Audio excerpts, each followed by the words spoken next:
Réveils matinaux pour longues marches et paysages époustouflants. C'est le programme que s'imposent chaque année les pèlerins sur le chemin de Compostelle. La randonnée est réputée difficile, mais vous allez le voir, ça vaut le détour. Caroline Sins, Thierry Breton.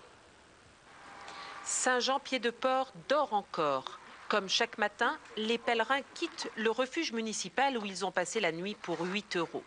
Ce jour-là, ils sont 250 à prendre la route vers Roncevaux, en Espagne.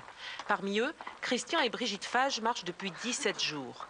Ce couple a décidé de consacrer 3 ans de ses vacances aux 1600 km du chemin de Compostelle. On fait ce chemin pour revenir un peu aux sources et puis être en osmose un peu avec la nature et surtout aussi pour se retrouver.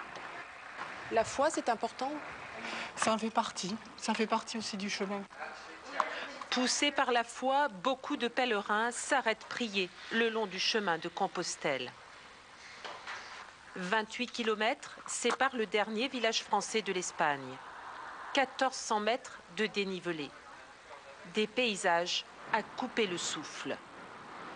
Des itinéraires identiques depuis le Moyen-Âge, empruntés par des milliers de chrétiens pour se rendre jusqu'au tombeau de Saint-Jacques en Espagne.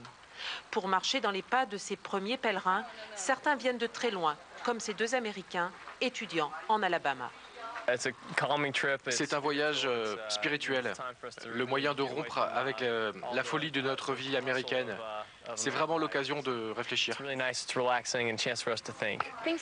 Ici, tout est tellement simple, on redécouvre nos besoins essentiels. Et pour ce couple de Saint-Étienne, le chemin est semé de rencontres. J'ai un caractère assez renfermé et là, donc, les rencontres qu'on fait permettent de discuter de sujets qu'on n'extériorise pas en temps ordinaire. Après 6h30 de marche, Brigitte et Christian arrivent à l'abbaye de Roncevaux. La fin du voyage pour cette année. C'est émouvant ce moment ? La vie, c'est la liberté, et la liberté, c'est un engagement. L'an prochain, ils reviendront tous les deux.